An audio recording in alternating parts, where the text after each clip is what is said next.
लाडाची भाची आली आहे म्हणल्यावरती इथं मामा आणि आजीचं पॅम्परिंग काही संपत नाही. इथे तिच्यासाठी साडीचा मस्त एक झोपाळा बांधून घेतला आणि राजनंदिनीसुद्धा खूप एन्जॉय केलं. सध्या उन्हाळा, पावसाळा, हिवाळा काय चाललंय काहीच समजत नाही. काल तर किती पाऊस पडला. आज मम्मीने तिने बनवलेल्या ऑइलने मस्त चंपी करून दिली आणि त्यानंतर फ्रेश होऊन आम्ही चहा एन्जॉय केला. यानंतर सुरू झाली भोगीची तयारी. तर इथे मम्मी भाजीची वगैरे तयारी करत होती. तोपर्यंत मी इकडे गाजर वगैरे चिरून घेतले, कारण गाजरचा हलवा बनवायचा होता. अचानक आजीला आठवलं की राजनंदिनीसाठी खेळणी आणली, तर तिने तिला खेळायला दिली. इथे राजनंदिनी त्यामध्ये बिझी झाली. तोपर्यंत मम्मी इकडे भाकरी बनवत होती.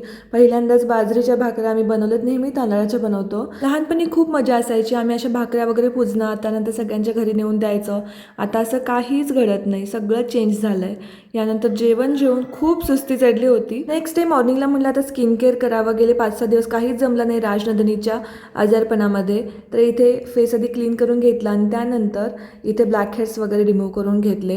त्यानंतर थोडंसं मॉइश्चरायझर अप्लाय केलं आणि मग फेशियल हेअर जे होते तर ते रिमूव्ह करून घेतले, वेडवाकडं तोंड करून. एव्हरेजचं वॉलनट स्क्रब तुम्ही कधी यूज केलं आहे का? मी लहानपणापासून यूज करते आणि खूप आवडतं मला.